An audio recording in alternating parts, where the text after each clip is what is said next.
Hello, I'm Greg Mason.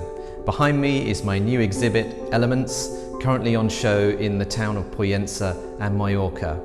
I'd love to take you on a quick virtual tour to some of the special places that I've painted and talk about my influences and my technique. Here's a piece which I started plein air in the town square here. It's called Church of the Angels, and at a particular time of late morning, midday, this incredible shadow casts off the nearby building across the door, and I just loved the angles and the dynamic that it created.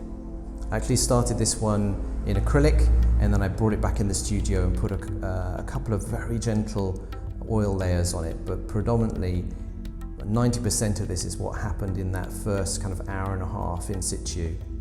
And I love the kind of freshness and immediacy of that, and it's something which then, I'll reference in other paintings in the group. One of the most unexpected things about Mallorca and coming here in January and then being locked down here was discovering the walking in the mountains. And this is a view taken from a peninsula just on the northeast coast of Mallorca, climbing up from a point called Victoria and looking back to kind of roughly the area where we live. And you get these beautiful kind of sweeping skies and mountain ranges in the distance. The mountains in particular are a huge source of inspiration, and definitely discovered a lot of them by meeting friends and taking long walks and hikes. And some of the places we've gone to have been quite remote. However, this particular view is taken from a climb just outside of the town where we live, and it's something we try and do 2 or 3 times a week in order to keep fit. And this is looking out over the vineyards just outside Pollenca towards the town of Alcudia. One of the things I try and do in my paintings is capture a sense of grandeur, of scale, of distance and of the moment. And particularly when I'm thinking about how I apply paint and create a solution, I'm very intentional about the kind of techniques I use, sometimes using a palette knife, sometimes a large brush, and forcing myself to be really immediate and kind of create almost accidental marks as I go. Here's another view. This was taken from a photograph, worked up in the studio.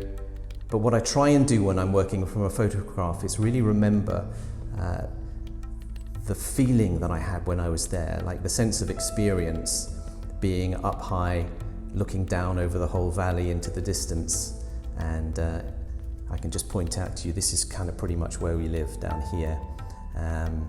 Here's a very famous place, Cala San Vicente, where Sorolla painted a number of works.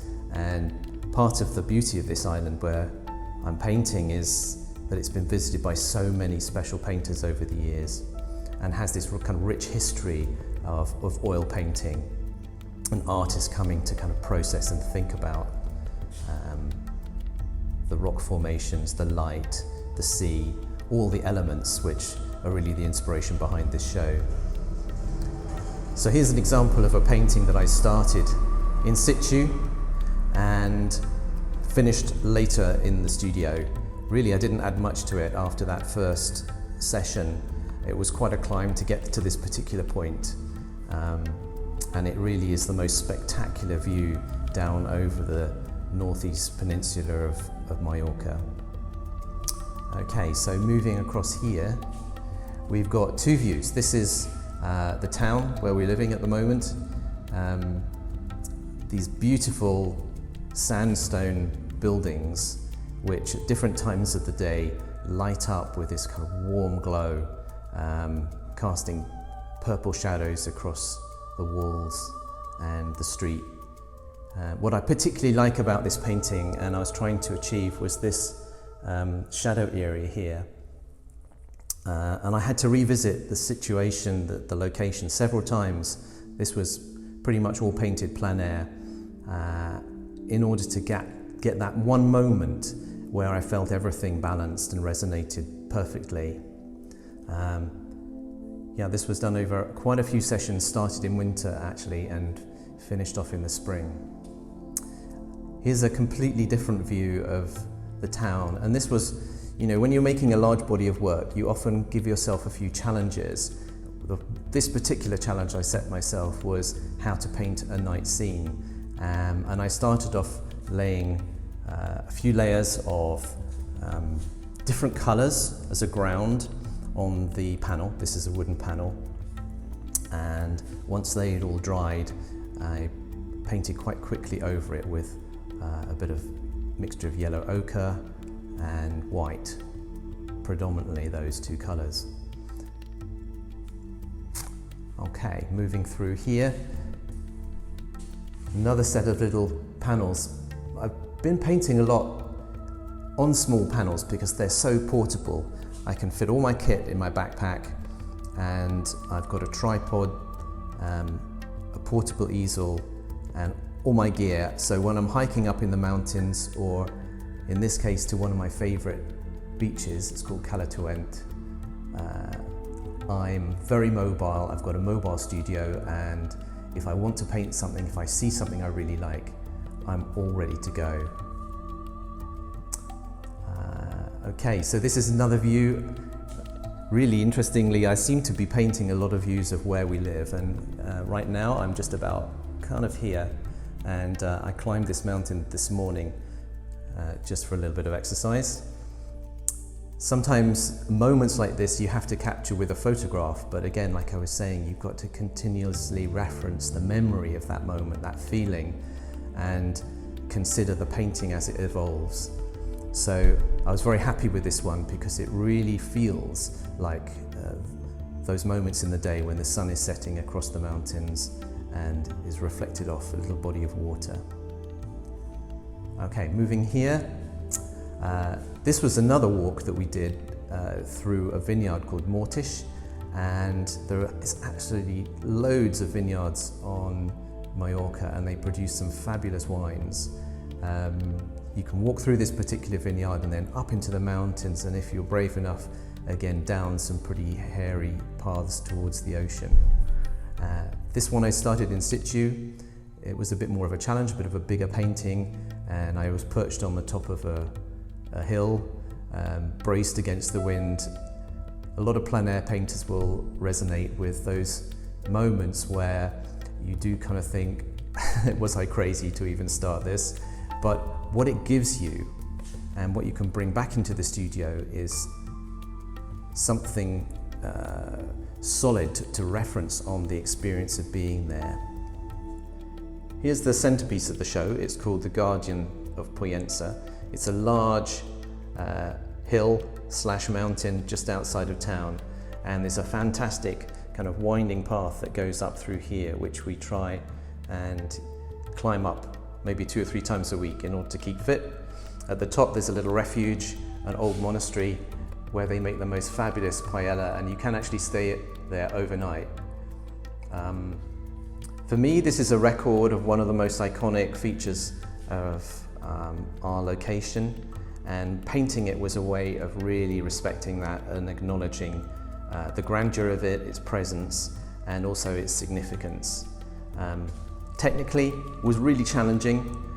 Greens are very difficult to control and to make alive, I find.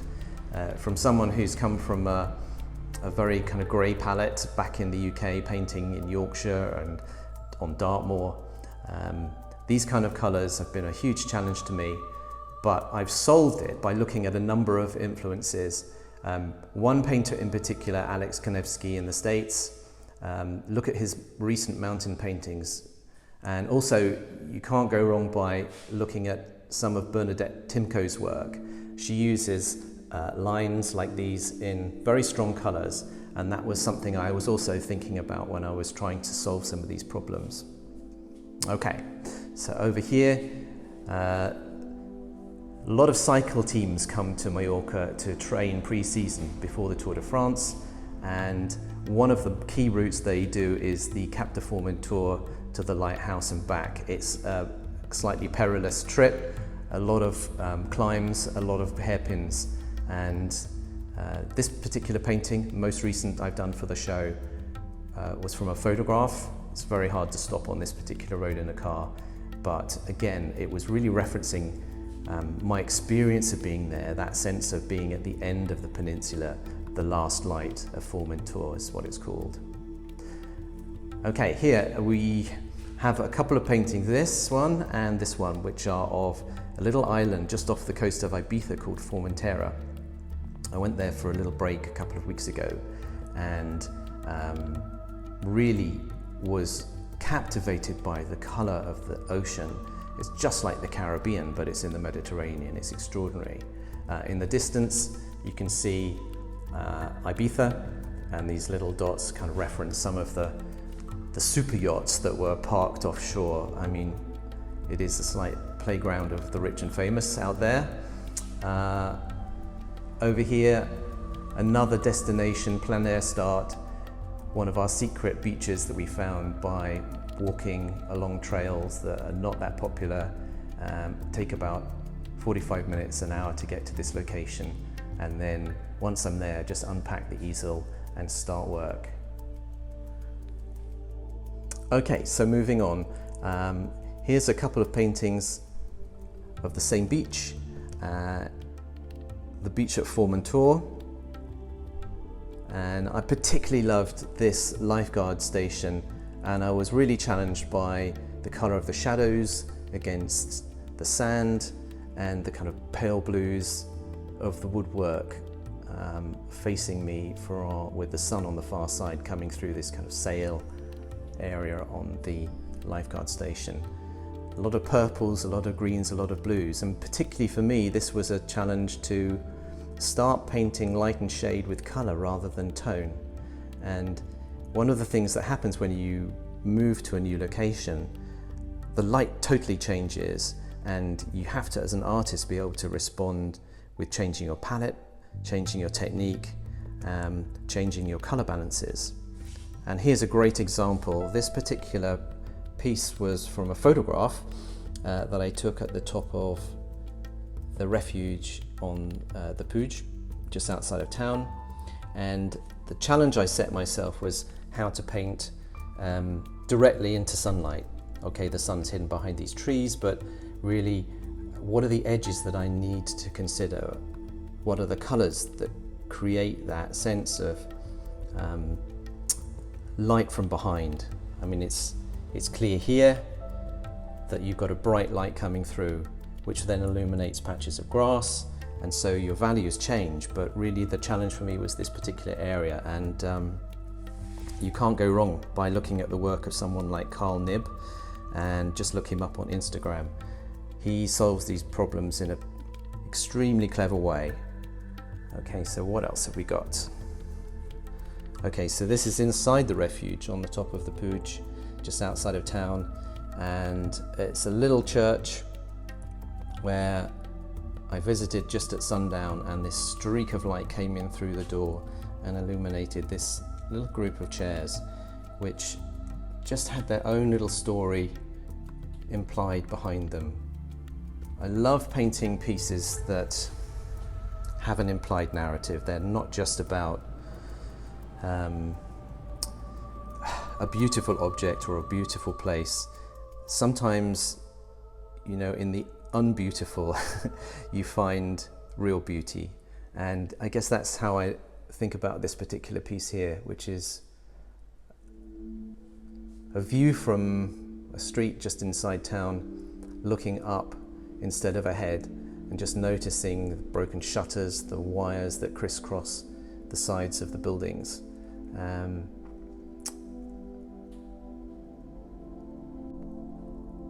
So this is the last piece I'm going to show you, which is El Castellet.